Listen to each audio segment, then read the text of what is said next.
Tell me, Kenneth, did you ever get into fights at school? Well, I think all guys do, don't they?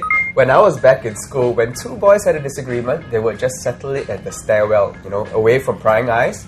Unfortunately, these days, because of social media, things have gotten much more public. Some youths have been taking their grievances online for all to see. Now, take the case of this trio of gangsters, for instance. One of them swore he would beat up another youth. He also promised to do so before he was sent to boys' home for some other misdeed. His motivation?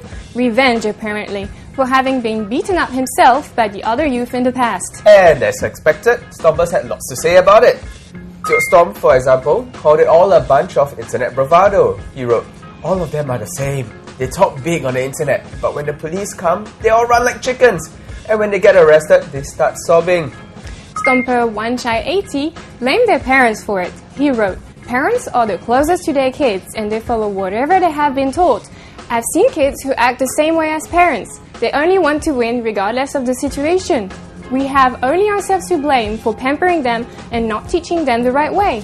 Now, Stomper Sagacious had another point of view. He felt teens these days are influenced too much by Hong Kong movies, Taiwanese dramas, and Western media.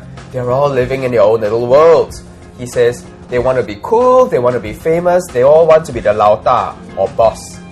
Well, whatever the cause of their argument, I think they need to remember that resorting to violence is never the solution. I agree. In this next case, however, you can sort of see how this youngster has let his emotions get the better of him after someone stole his girlfriend. Now, I can personally relate, but he's still going about it the wrong way. It's a case of wounded male ego again. He's issued threats on his Facebook account, made angry videos, and even offered a $100 reward to the person who reveals the identity of his ex's new boyfriend, so he can confront him. Well, Stompers mostly didn't see things his way. Most of them felt that he must have done something terrible to send her packing in the first place. Stomper Sense on Sense was particularly blunt. He said, "He's hopeless. No wonder the girlfriend left him."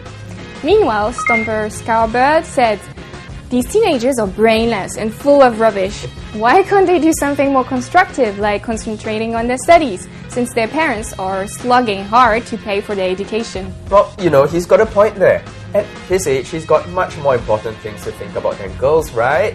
I think Stomper FF Cloud's comments sums things up best. He said, "Violence is not a solution. A girl is never a toy, and there are always reasons why a person would choose to be with someone else instead of you. The correct way to get a girl back would be to show that he can change for her, to prove he is the better man." Well, no argument there for me. So guys, please, if you may have your reasons, or think you do, but the next time, please keep your squabbling offline and private. You never know who might be watching. Next, we look at how Stomp managed to help one contributor when he needed it most. More in the next clip.